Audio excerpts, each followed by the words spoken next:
Di pertemuan sebelumnya kita terakhir menjelaskan bahwasanya Nabi SAW hati beliau itu selalu dalam kegelisahan, kerisauan melihat keadaan penduduk Mekah. Beliau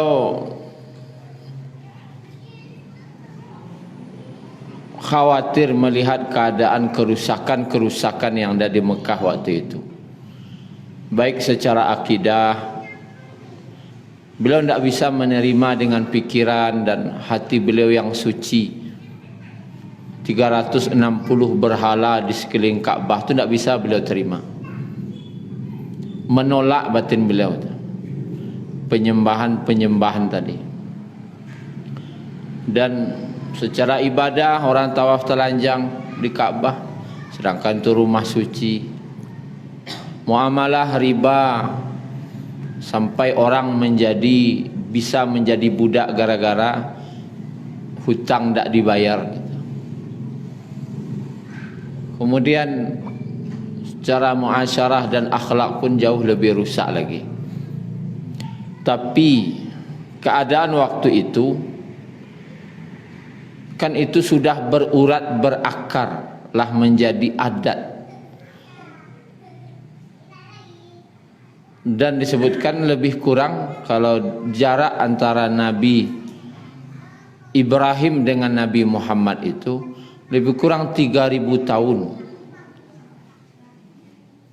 3.000 tahun, apalagi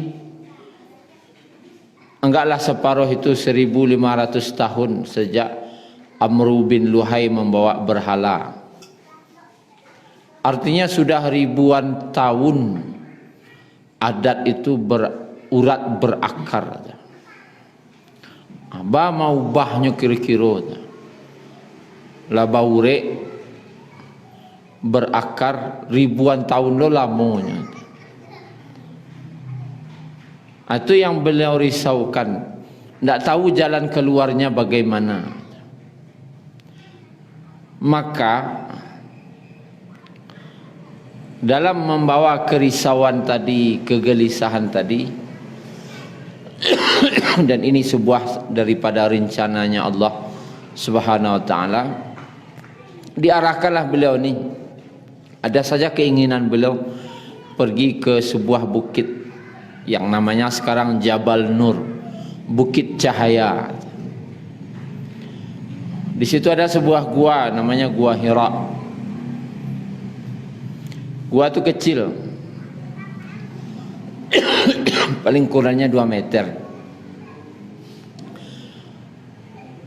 Di dalam gua itulah beliau beruzlah, menyendiri, merenung, jauh dari keramaian hiruk pikuk kota Mekah, sendiri.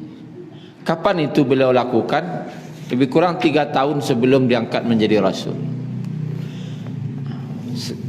Dan bulan apa beliau ke sana? Di bulan Ramadan. Di bulan Ramadan, setiap tahun di bulan Ramadan. Lebih kurang 3 tahun sebelum diangkat menjadi Rasul. Nah, di tahun akhir, pas di tahun-tahun akhir sebelum diangkat menjadi Rasul, beliau di sana terus. Dan untuk makanannya beliau bawa bekal roti dan air saja, atau yang berbahan tidak basi-basi. Kalau bekal beliau habis, kadang beliau yang jemput pulang, kadang diantar oleh pembantunya Khadijah. Apa tujuannya? Agar beliau bisa memikirkan alah jalannya, apa jalan keluarnya masalah ini. Nan rusuh tetap, nan risau tetap, tapi tidak tahu jalannya. Di akhir-akhir sebelum beliau menerima wahyu, maka beliau selalu didatangi mimpi, dan mimpi yang benar. ru'yah shadiqah, mimpi yang benar. Karena mimpi Rasul itu adalah mimpi yang benar. Beliau selalu melihat cahaya di ufuk timur. Di mimpinya melihat cahaya terang. Ada yang menyatakan sampai 6 bulan beliau memimpi itu, melihat cahaya terus dalam mimpi beliau. Kemudian Bapak Ibu yang dirahmati Allah, inilah kata para ulama, di gua itulah, gua Hira itulah awalnya rahmatun lil alamin, itu rahmat bagi seluruh alam. Bayangkan jarak dari Nabi Ibrahim ke Nabi Muhammad itu 3000 tahun. Kenapa tidak di jarak yang kosong ini tidak ada Nabi yang turun? Kalaulah kita lahir di jarak yang kosong itu, pas lo sedang orang-orang Mekah menyembah berhala, kira-kira apa yang nak sembah gini? Berhala. Tapi bersyukur awak apa ibu, Allah lahirkan awak dari ayah dan ibu yang sudah orang Islam. Bekolah cerita lah sempurna Islamnya atau alun taatnya tuan. Tapi lah lahir dari rahim seorang ibu yang Muslim. Ko nikmat nan sabana gadang. Kalau sempatlah lahir awak di Rian Jaya misalnya, di tempat orang-orang yang belum mengenal Allah, atau di Eropa, di negeri-negeri yang masih banyak orang-orang Nasrani, atau di Rusia, atau di Amerika Latin, agama kini tak. Dan lahir dari rahim seorang Muslim itu nikmat yang besar. Bersyukur waktu. Kok sempatlah indah, wallahu alam nasib. Sempat tak kenal wajah Allah kini ya, meninggal. Walaya kok di mana kini, di negeri yang banyak non muslimnya, meninggal situ. Pas meninggal tu dalam keadaan tak beragama Islam dah, kekal di neraka, tak keluar-keluar. Ini nikmat yang besar. Nah, katakan oleh para ulama, datangnya wahyu ini adalah nikmat yang besar bagi umat seluruh alam. Nikmat besar.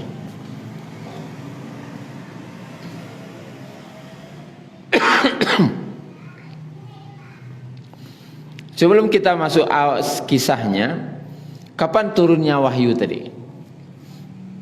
Yang jelas dalam hadis riwayat Muslim, Nabi menyatakan, hari Senin adalah hari aku dilahirkan dan hari aku diutus atau menerima wahyu yang pertama kali.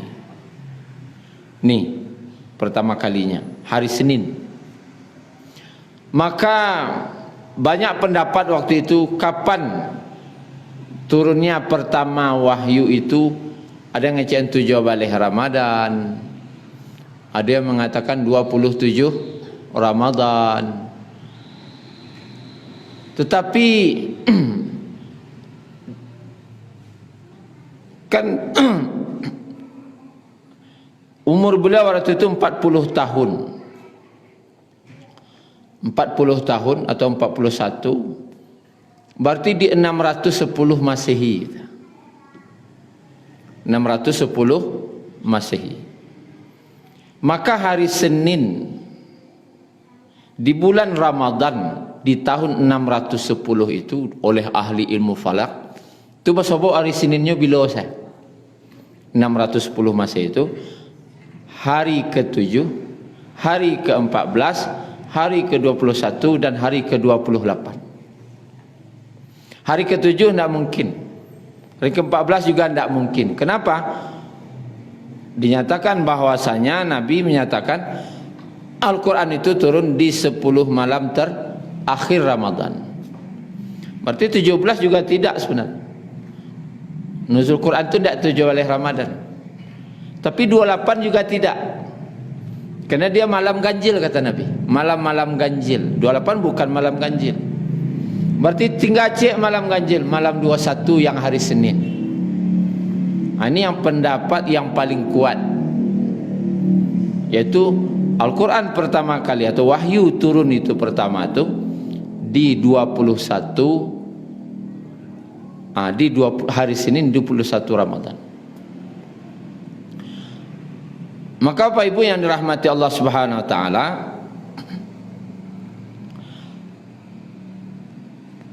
kita balik ke Nabi balik. Beliau beruzlah di situ, menyendiri, merenung.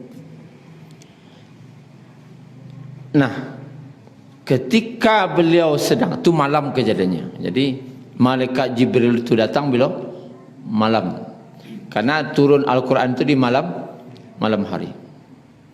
Beliau ketika beliau sendiri, bayangkan di atas bukit sendiri tanpa ada orang. Bayangan awak di atas bukit itu surang 2 jam naik ke atas itu, dan jauh dari kota Mekah. Datang malaikat Jibril. Lalu ketika sampai di situ, malaikat Jibril langsung berkata,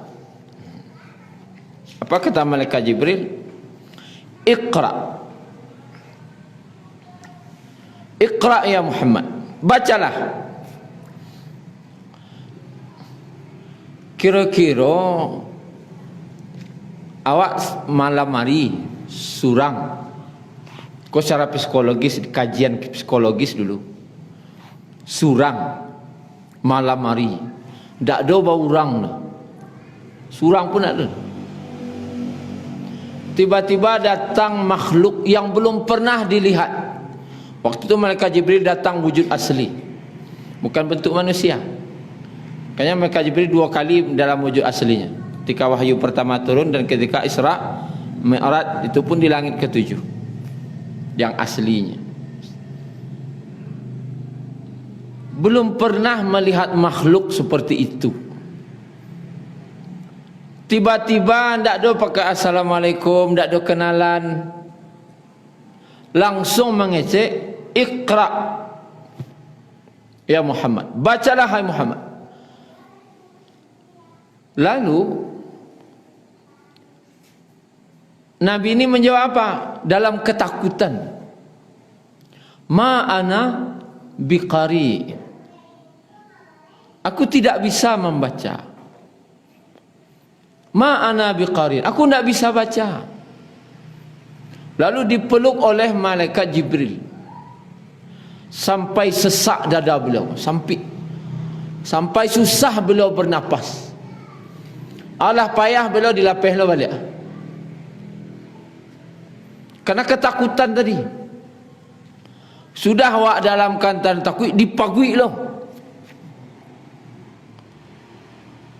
Untung Nabi kuat mentalnya. Kalau awak ala rabah sana itu, ala pingsan saya. Lepas Iqra ya Muhammad, baca hai Muhammad. Nabi tetap menjawab, ma ana biqari, aku tidak bisa baca. Dipeluk lagi sampai sesak dada beliau, dilapih loh beliau. Iqra ya Muhammad, ma ana biqari, aku tidak bisa baca. Dipeluk lagi sampai 3 kali. Setelah itu barulah dibaca oleh malaikat Jibril, wahyu pertama turun. Iqra bismi rabbikal ladzi khalaqa, khalaqal insana min 'alaqa, iqra wa rabbukal akram, alladzi 'allama bil qalam, 'allamal insana ma lam ya'lam. Setelah itu malaikat Jibril pilih. Jadi yang teringat oleh Nabi waktu itu ketakutannya yang lebih. Karena pertama baru itu.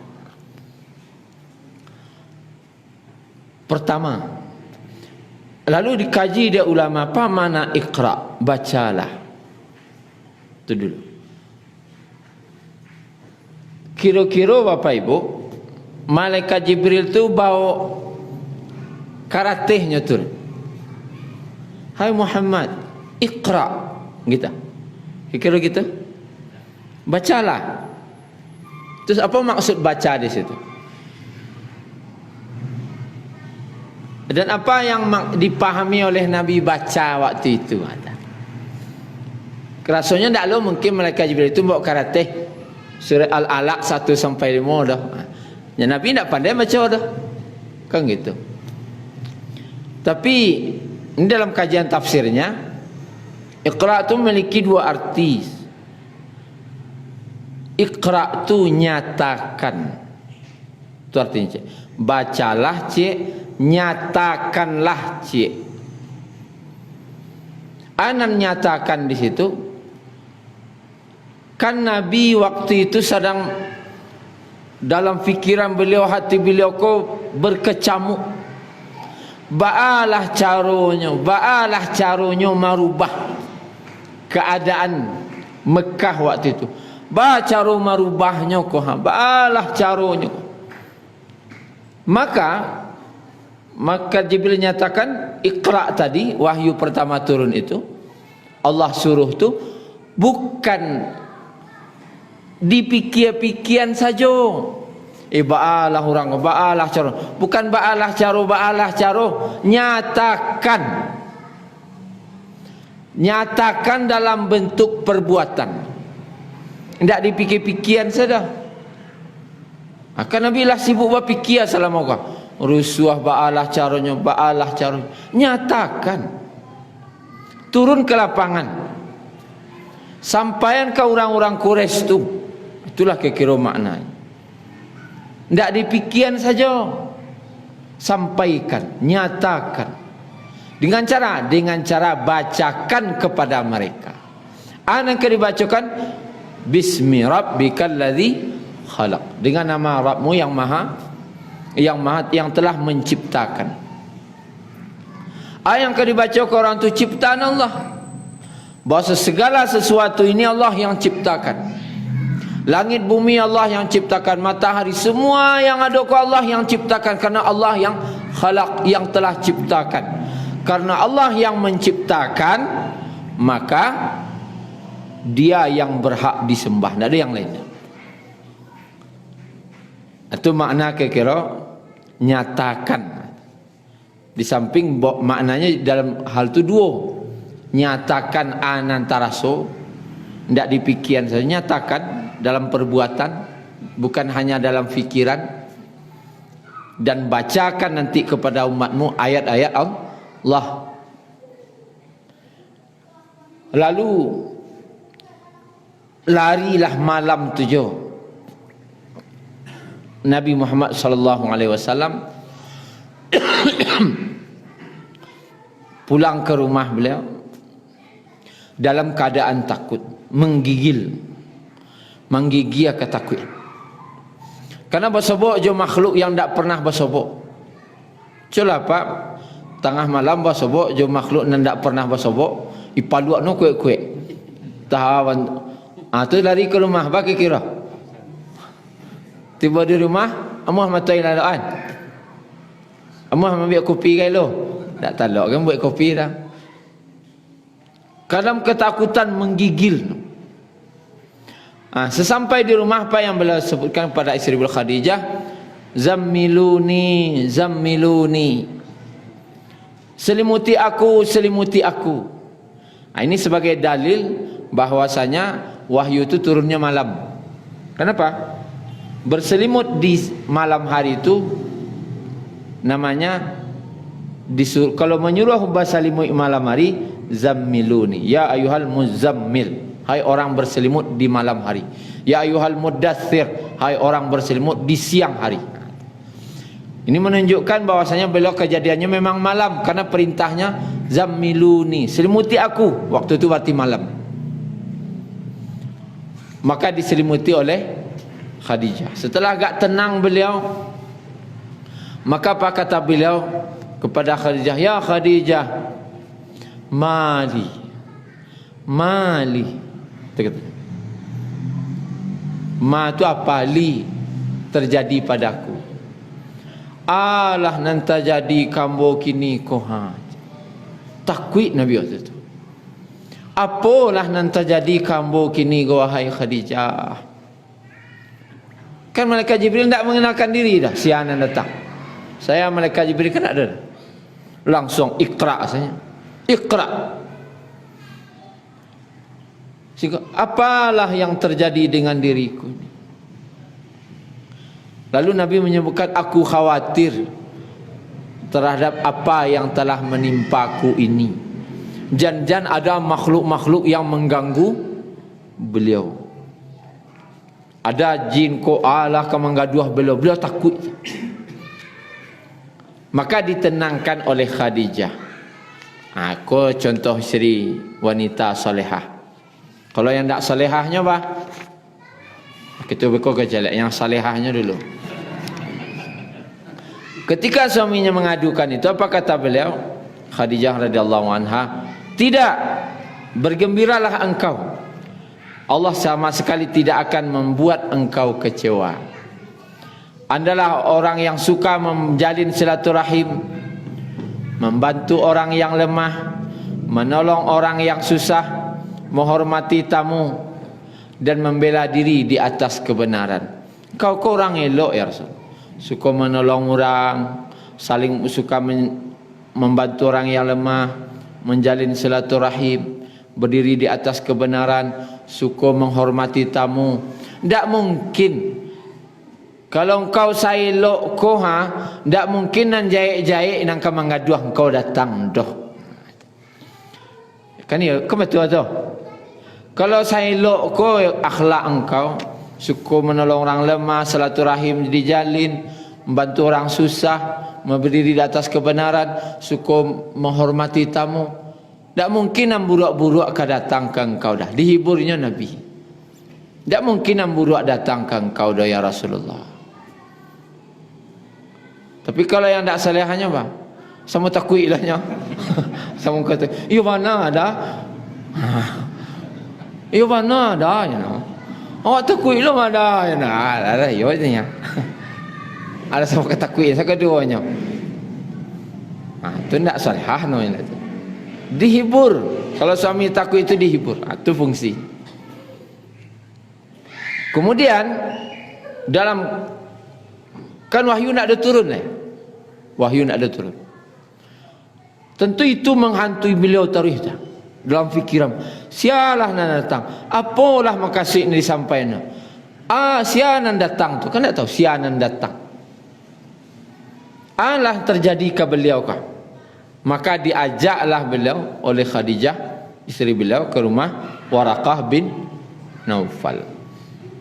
Beliau adalah seorang anak paman Khadijah yang beragama Nasrani. Maka ditanyakan oleh Waraqah, "Ibna akhi, wahai anak saudaraku, apa yang terjadi padamu? Maza tara? Apa yang engkau lihat? Ana nampak di engkau." Kau diceritakanlah oleh Nabi, ana nampak di beliau. Baca ciri-ciri yang tertangkuk namanya mencaliak dalam kata kuih kan tak jalih dah. Lalu apa kata Waraqah bin Naufal? Itulah an-namus. An-namus itu malaikat Jibril yang dulu pernah datang kepada Nabi Musa. Lalu berandai-andainya itulah malaikat Jibril yang pernah datang kepada Nabi Musa. Lalu berandai-andai Waraqah bin Naufal, andainya aku masih muda. Apa kasihnya? Lagaiknya itulah butuh, sudah sangat tua. Andaikan aku bisa membantumu, menolongmu dan bersamamu ketika kaummu mengusirmu. Itu kecek Waraqah bin Naufal. Ketika kaummu mengusirmu. Lalu Nabi bertanya, apakah aku akan diusir oleh kaumku? Wahai Muhammad, tidak ada orang yang membawa seperti yang engkau bawa ini, pasti diusir oleh kaumnya.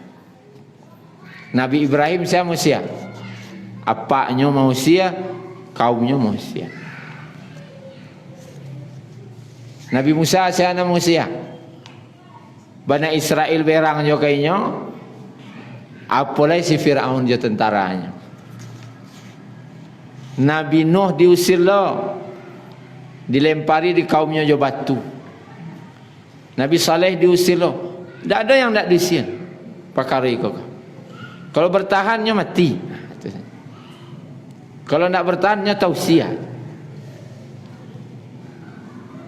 Dan andaikan aku waktu itu masih hidup, pasti aku akan membantumu. Artinya lah menyatakan kesediaannya ke Nabi. Cuman balai walah tuwo matolah buto. Maka setelah itu baru beliau pulang. Tapi beliau tu tetap tidak senang. Sialah nak datang. Yo, Jibril. Dia tak tahulah apa Jibril selama kodah. Dia tidak pernah tahu kata-kata Jibril itu siapa, tu tidak tahu. Tapi beliau masih, ya namanya psikologis tu, guncangan hebat waktu itu terjadi dalam diri beliau. Beliau tidak pernah model-model itu dalam hidup beliau. Sampai-sampai disebutkan dalam riwayatnya Ibnu Hisham dan Fathul Bari, bahwasanya Nabi SAW saking tidak bisa beliau, karena wahyu tidak dulu turun untuk menjalihan anan terjadi, tidak dulu wahyu turun dah. Sampai-sampai beliau ingin, disebutkan dalam riwayat, ingin menjatuhkan diri beliau dari bukit yang tinggi. Jatuh sebadan kau, selesai masalah kau. Nak tamakan beliau lagi. Secara batin beliau anan terjadi. Dan beliau pun takut jangan-jangan ada makhluk halus yang mengganggu beliau. Maka setiap beliau berdiri, dikisahkan di situ, setiap beliau berdiri di atas bukit ingin menjatuhkan diri itu, datang suara, "Ya Muhammad, anta Rasulullah, anta Rasulullah, wa ana Jibril." Hai Muhammad, engkau adalah utusan Allah dan akulah Jibril. Dia cari-cari, tak ada nampak dah. Celik ke langit, pun nampak. Rupanya malaikat Jibril di situ duduk di atas kursi. Sedang duduk kursi. Lalu karena takut, kan trauma soalnya masih takut. Tetap beliau berpaling. Kamu mencelik nampak lo balik. Mencelik ke sana nampak lo, itu je nampak balik. Kalau Jibril duduk di atas kursi. Anta Rasulullah, engkau utusan Allah dan akulah Jibril. Engkau utusan Allah, akulah Jibril. Sehingga aku tidak jadi, kata Nabi, menjatuhkan diri dan pulang ke rumah. Mau itu tarikh, setiap ada perasaan, sialah awak kini kau, ala nanti jadi. Mulai ada jawapan, engkau tu utusan Allah. Iyo, go hinda, kan ragu-ragu je baru. Apa ilo kata bukit kau lihat, libola maka Jibril kau balik. Ya Muhammad, anta Rasulullah, wa ana Jibril. Jadi meyakin-yakinan Nabi sebaru awal tu, bahasanya memang beliau utusan Allah. Beliau memang utusan Allah. Yo, utusan Allah wa ma. Yo, utusan Allah. Meyakinan itulah mula tu Pak.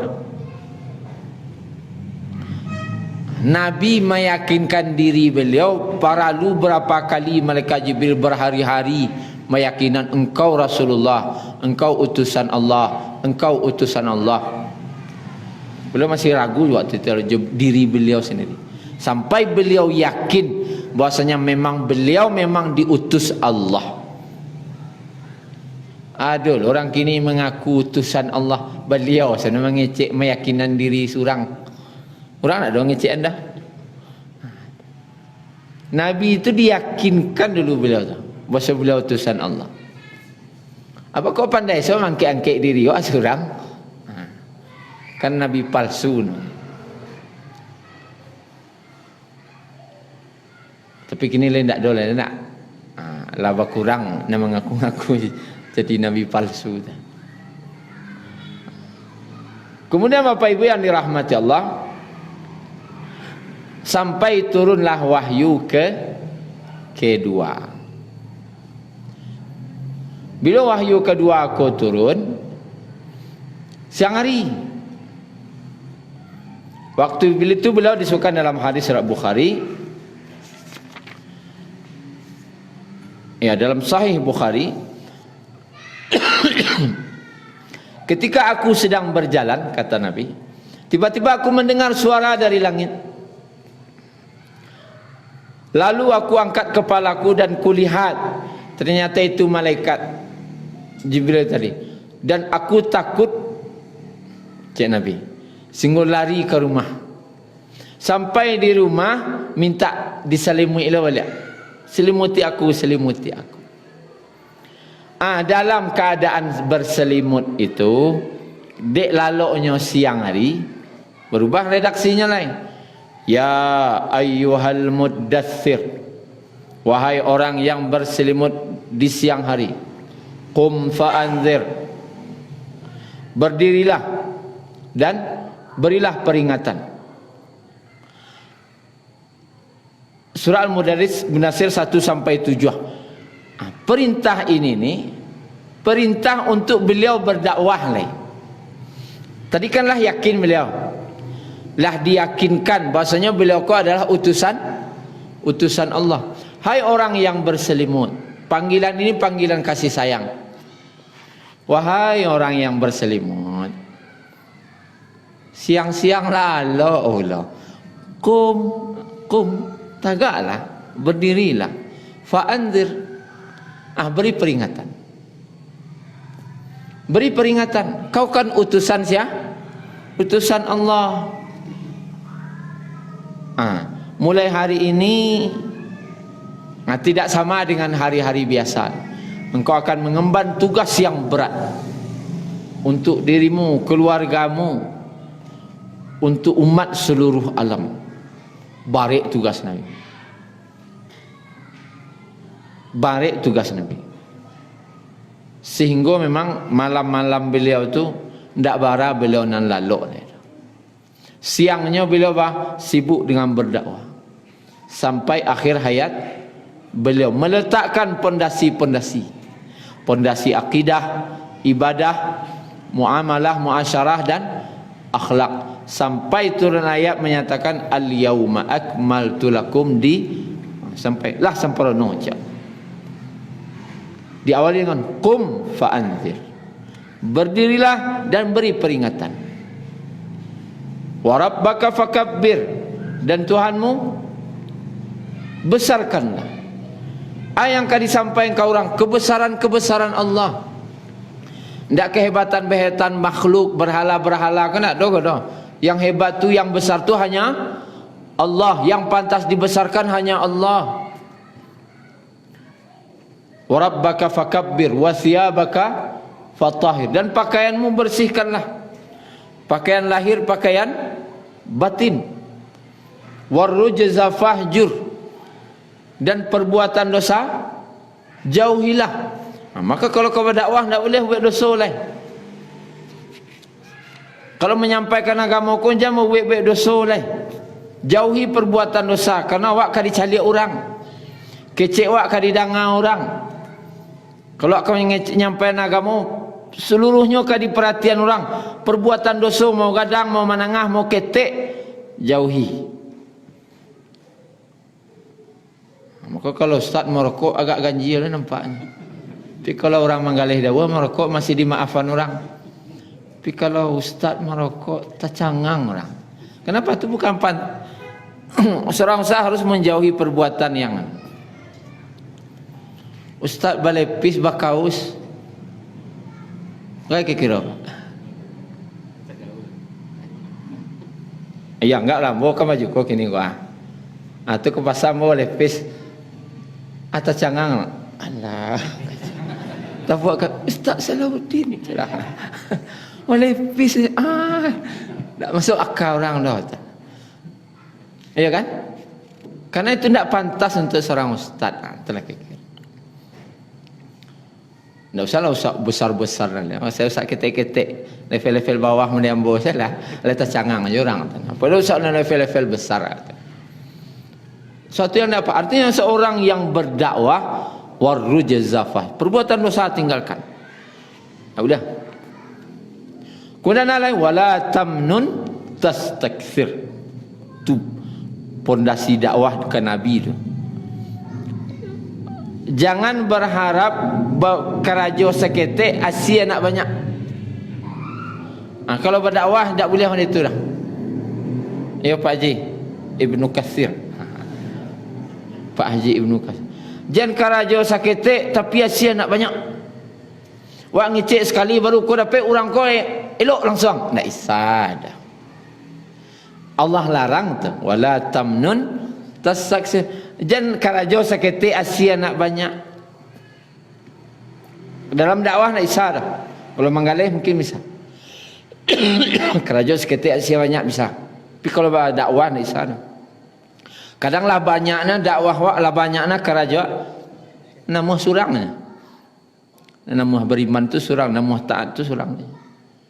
Berapa banyak orang pasal tu ajak misalnya. Ada gak saratih? Berapa orang namuh saratihnya? Tak. Amuh secik berdua lah syukur. Makanya tak boleh dalam dakwah kerajo sakete Asia nak. Ini Allah sampaikan Nabi. Lampu sampaikan Allah nak namuh. Tu bah berhenti salah. Tak sadar. Kerajo harus sampai mati. Tak boleh mencari asil. Tak boleh dah. Jadi kerajo salah. Dan nasihat biar Allah sah. Wa li rabbika fasbir, dan terhadap Tuhanmu bersabarlah. Kau sabar kunci. Kalau tidak sabar ada talakai orang dia. Lah panik mau nyampaian, kembangi mau jadi nah. Kau entahlah kau. Tidak ada nama. Waduh satu sabar. Diajak je orang terui. Diajak je terui. Diajak je terui. Doa ditangisi je. Gitu terus. Kemudian Bapak Ibu yang dirahmati Allah, setelah perintah itu barulah beliau mulai berdakwah sembunyi-sembunyi. Ketika dakwah sembunyi-sembunyi ini berlalamanya 3 tahun. Siapa yang pertama beriman? Pertama Khadijah, nomor 1 Khadijah. Kemudian siapa lain? Zaid bin Harithah, anak angkat beliau. Kemudian siapa lain? Ali bin Abi Talib. Itu di kalangan keluarga beliau. Ali, kemudian Zaid bin Harithah tu anak angkat beliau. Kemudian kawan dakik beliau itu Abu Bakar As-Siddiq. Ampe orang kolah di hari pertama yang masuk Islam. Aku ampe orang Pak. Karena berampe kan. Hari pertama dakwah yang masuk Islam barampe. Yang pertama Khadijah dia berampe. Khadijah, Zaid bin Harithah, Ali bin Abi Talib, Abu Bakar As-Siddiq. Kau berampe. Ampe orang yang pertama kali masuk Islam. Dakwah-dakwah pertama. Kemudian setelah itu baru Abu Bakar majak yang lain. Abu Bakar kan orang mengalih, diajaknya sesama orang mengalih lahnya. Awal-awalnya kawan-kawan sama mengalih lah, sesama pedagang lah.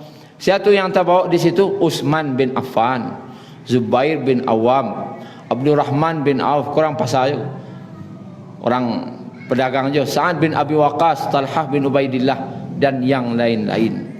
Kemudian ditambah baru Bilal yang lain. Baru berapa? Tapi yang pertama mana siapa? Empat. Siapa? Khadijah, Zaid bin Harithah, Ali,